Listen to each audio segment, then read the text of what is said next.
இந்த வார்த்தை வழக்கமா எதிர்கட்சி தான் லைவ் வேணும்னு ஆளுங்கட்சி கொடுக்க மாட்டேன்னுவாங்க. எங்க ஆளுங்கட்சி கொடுக்குது, எதிர்கட்சி நாங்க முடிஞ்சா எனக்கு தெரிஞ்சு கோர்ட்டு கூட திமுக போவோம், ஹைகோர்ட் சுப்ரீம் கோர்ட் வரைக்கும் திமுக போவோம். லைவை கட் பண்றதுக்கு லைவை கட் பண்ணனா உன் வீட்டுல இருக்க லைவை கட் பண்ணி விட்டுரு, உன்னையும் பார்க்க வேணான்னு சொன்னான்.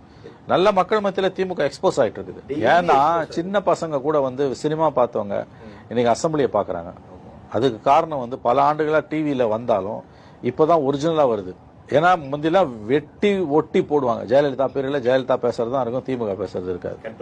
ஆமா, எடப்பாடி பேரில் அப்படிதான், ஸ்டாலின் பேரில் இன்னும் மோசம். இன்னைக்கு அது மாறி இருக்குது இல்ல. இந்த மாற்றத்துக்கு காரணம் விஜய். மாறினா வரவேற்கணும் சார், ஆனா வேணான்னு கேக்குறாங்க சார் திமுக காரங்க. திமுக லைவே வேணான்னு கேக்குறாங்க. எதுக்கு லைவ் வேணான்னு சொல்றாரு சொல்லு.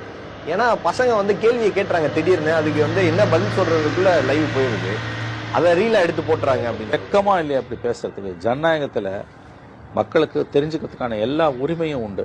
எதிர்கட்சியோட வேலை லைவ் வேணும்ன்றது. வேணான்னு